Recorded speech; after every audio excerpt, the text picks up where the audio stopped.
famous actor of India, Irfan Khan.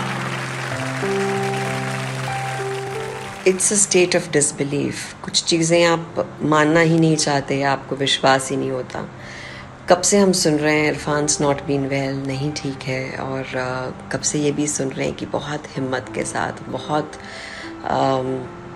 सहनशीलता के साथ वो उनकी फैमिली इससे जूझ रहे हैं. और and everyone has been praying for him and saying कि वो ठीक हो जाएं, क्योंकि इतने कमाल के एक्टर हैं, इतने बेहतरीन इंसान. सिनेमा का बहुत बहुत बहुत बड़ा लॉस है. इतने कमाल की जो नुआंस्ड परफॉर्मेंसेस देते थे वो, उनसे नहीं बोला जा रहा. I don't think those eyes, वो प्यारी सी डिम्पल्ड सी स्माइल, और वो जो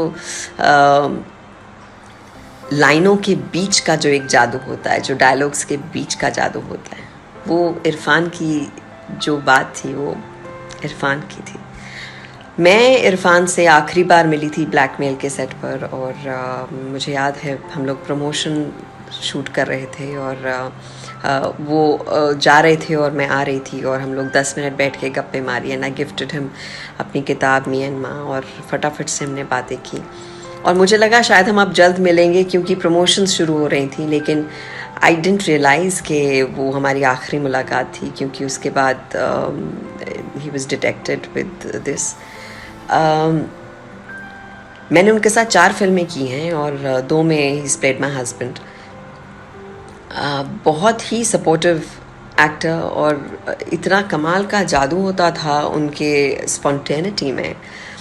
मुझे याद है दुबई रिटर्न में जो मेरी पहली फिल्म थी उनके साथ, वो कुछ ना कुछ ऐसी इम्प्रोवाइजेशंस करते थे हर शॉट में, और मुझे मज़ा आने लगा था, क्योंकि वो जब कुछ नया में तो मैं उसको रिएक्ट करना एंजॉय करने लग गई थी बहुत ज़्यादा, और वो सीन कुछ और ही निकल के आता था.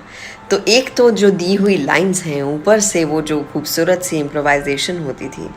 It's a treat for an actor to be working with Irrfan. एक बड़ी उनकी एक प्यारी सी क्वालिटी थी, there was a certain shyness about him, जो उन्हें और ज़्यादा एंडियरिंग और ज़्यादा चार्मिंग बनाती थी. और मुझे लगता है कोई ऐसा रोल था ही नहीं जो वो नहीं कर सकते थे. बड़ा प्यारा सा सेंस ऑफ ह्यूमर था उनका, और सटल सा एकदम, एक वन लाइनर्स ऐसे मारते थे, बहुत मज़ा आता था. आई वॉज रियली होपिंग कि वो जल्दी जल्दी ठीक हों and then get to work with him again. Rest in peace my friend, you are something else, and this is an irreparable loss, but you have left a legacy for all of us. God bless you.